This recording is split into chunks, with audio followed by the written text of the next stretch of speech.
जनाजे में आकर फंसा अतीक का बेटा। आपको याद होगा, अतीक के छोटे बेटे अबान की सड़क हादसे में मौत हुई। उसके बाद अतीक के दो बेटे अली उमर को जेल से लाया गया था। एक को लखनऊ से, एक को झांसी से लाया गया था।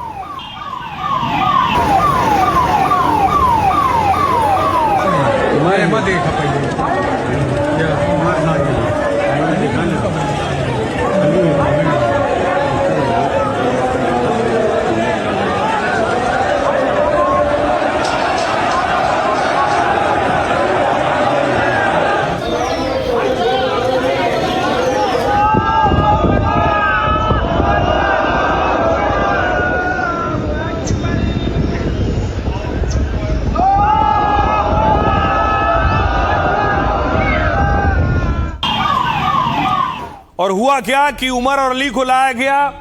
उन्हें लाते वक्त लंबा चौड़ा काफिला चल रहा था। गाड़ियों के पीछे गाड़ी लगी हुई थी। आगे देख रहे हैं पुलिस वैन चल रही है जिसमें उमर को रखा गया है, और पीछे पीछे देखिए दर्जनों गाड़ियां चल रही थी उमर की गाड़ी के पीछे।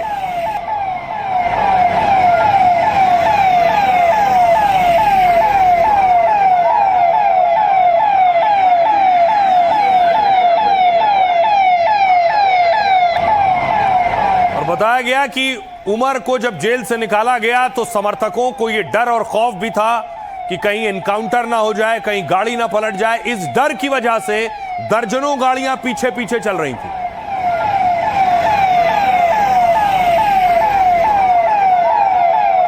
तो गाड़ियों का लंबा चौड़ा काफिला था। अब इस पर एक्शन हुआ है क्योंकि गाड़ियों ने बहुत से नियम कायदे कानून तोड़े, ऐसा पुलिस का कहना है। देखिए क्या हुआ। उमर को पुलिस वैन में लेकर जाया गया और टोल के रास्ते ही गुजरे।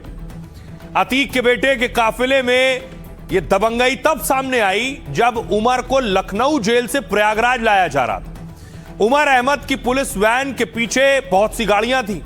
महंगी गाड़ियों के इस काफिले में 30 से ज्यादा कारें थी, लेकिन तेज रफ्तार ये गाड़ियां जैसे ही टोल प्लाजा पर पहुंची तो आरोपों के मुताबिक वहां बैरियर तोड़े और गाली गलौज की है।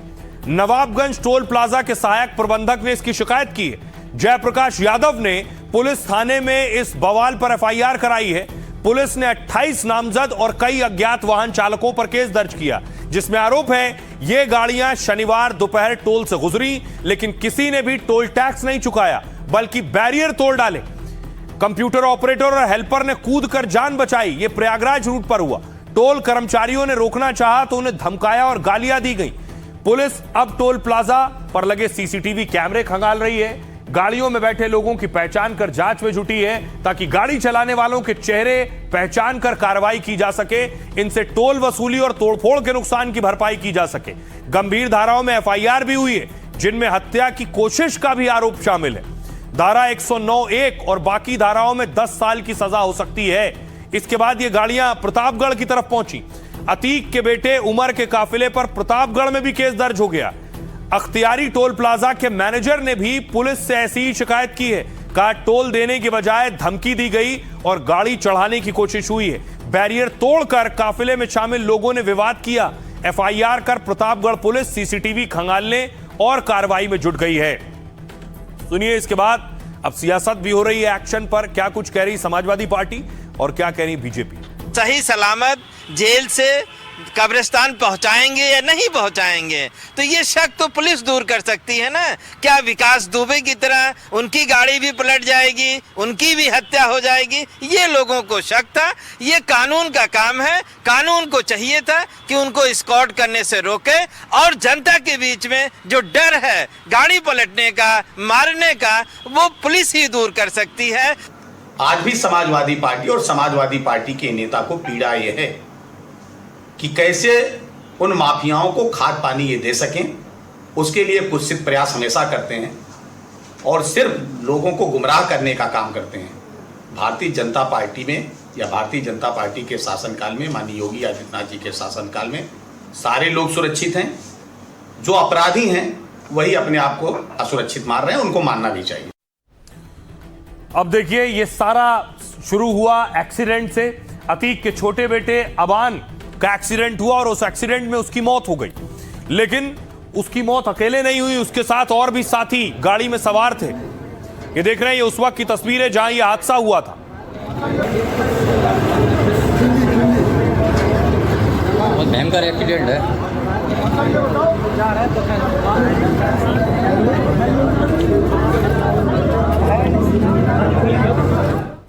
इस हादसे में बड़ी चीज ये थी कि अबान की अकेले मौत नहीं हुई, अबान के जो साथी थे उनमें बहुत से साथी घायल हो गए थे। अब हालात ये हैं, इनमें कई साथी गंभीर स्थिति में हैं जो जिंदगी और मौत के बीच जूझ रहे हैं।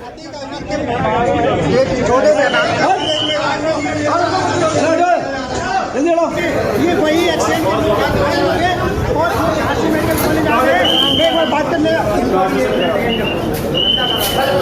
नाम क्या है, नाम।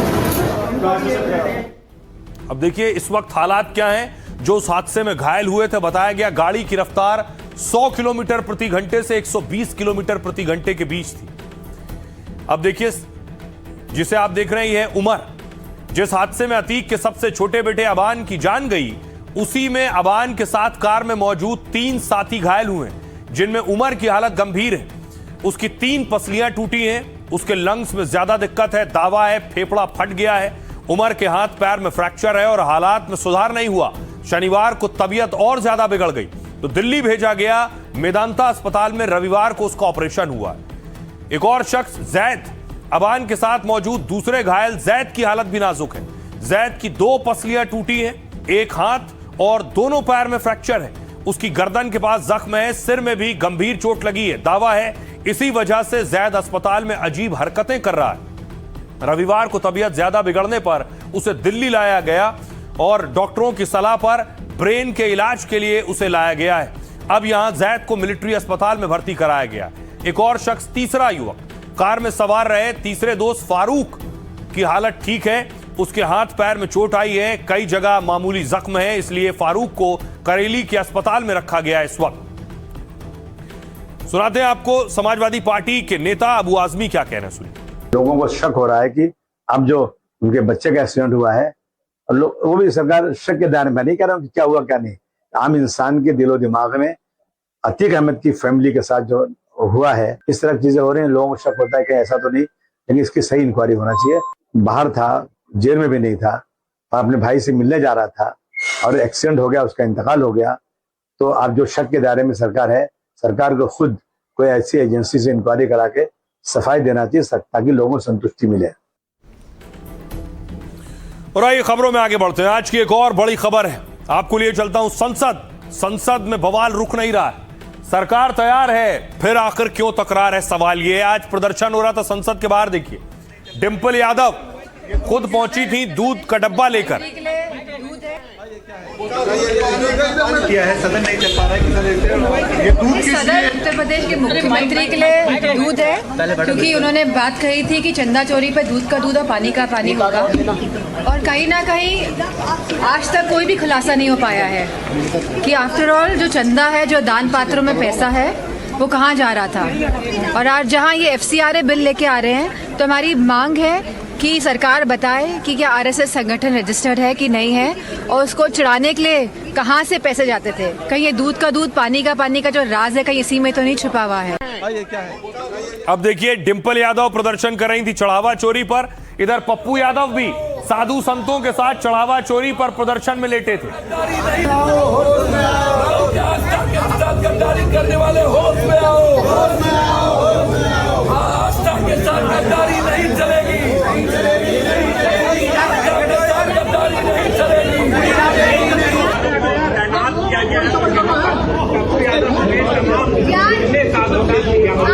आप देख रहे हैं पप्पू यादव भी साधु संतों के साथ सड़क पर लेटे हैं। दूसरी तरफ ये तो बाहर प्रदर्शन हो रहा था, लोकसभा के अंदर हंगामा हो रहा था।